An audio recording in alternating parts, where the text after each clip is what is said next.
Tusk originated as an idea Kevin Smith and partner Scott Mosier developed on an episode of their podcast. Smith had trouble believing that any studio would back the film, but his desire to see a movie about an unfaithful podcaster get transformed into a human walrus was so strong that he went off and made the film himself. The concept is so deranged and off-kilter that it made me curious. Just because a movie is original doesn't mean it'll be good, but something as off the wall as this warranted a view. Like most of Smith's prior films, it's easy to see the filmmaker get inside his own head. Over the past few years, the director took a break from filmmaking and spent a lot of time developing Smodcast, a weekly podcast he began with Scott Mosier. Tusk opens with the central character, Wallace, recording a podcast with his good friend Teddy. The subject is a viral video featuring a kid who chops off his own leg with a samurai sword. In a bout of bad taste, Wallace heads to Canada to interview the alleged Kill Bill Kid, only to be distraught when he realizes the target of his affections committed suicide. Wallace is a douchebag, so right off the bat, there's no reason to root for him. The kids here at the convenience store are telling me that it's about 2 hours away. I hate American guys.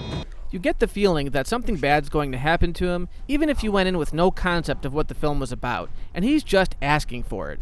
We find out pretty early on that Wallace constantly cheats on his girlfriend Allie, and he has absolutely no conscience. While moaning about his wasted trip to Canada, he visits a bathroom stall when he notices a random letter pinned to the wall. He ends up at a secluded mansion in the middle of nowhere where he meets the handicapped yet ever so fascinating Howard Howe, played by Michael Parks. Like in Red State, Parks' performance is mesmerizing. In fact, if his character somehow got out of prison and escaped to Canada, this could be the indirect sequel to Red State. Wallace is immediately taken by Howe's stories at sea. He lets himself get too comfortable and ends up passing out.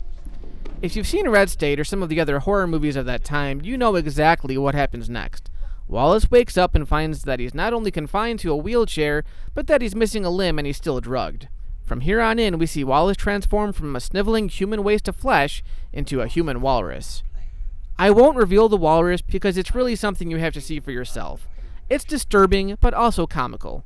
Of all the really evil things you can do to another human being, being forced to wear a walrus suit doesn't sound that bad. I believe the suit is actually sewn onto him, and it becomes evident later on that his entire body is mutilated so that Howe can actually get him inside the suit, which just makes me cringe thinking about it. As Wallace is being transformed, Teddy and Allie, who are having an affair to get revenge on Wallace, still have it in their hearts to go looking for him when Wallace leaves them a cryptic message. They eventually enlist the help of Guy Lapointe, a slightly off-kilter police officer who's been after Howe for a number of years.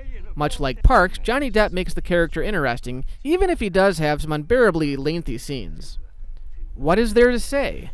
It's a horror movie about a guy who literally turns into a human walrus. I can't defend this one. I'm not sure if it's a good movie, but the idea is so bizarre that I'm leaning more toward liking it. If anything, Smith has learned how to capture that murky atmosphere. At the same time, for me personally, it was hard to differentiate between what was supposed to be funny and what was genuinely disturbing. Scenes that I thought were kind of creepy in the theater were getting laughs by the people sitting behind me. If you haven't checked it out, you've got nothing to lose. I'm not guaranteeing you'll like it, but there aren't a lot of films that I can compare it to.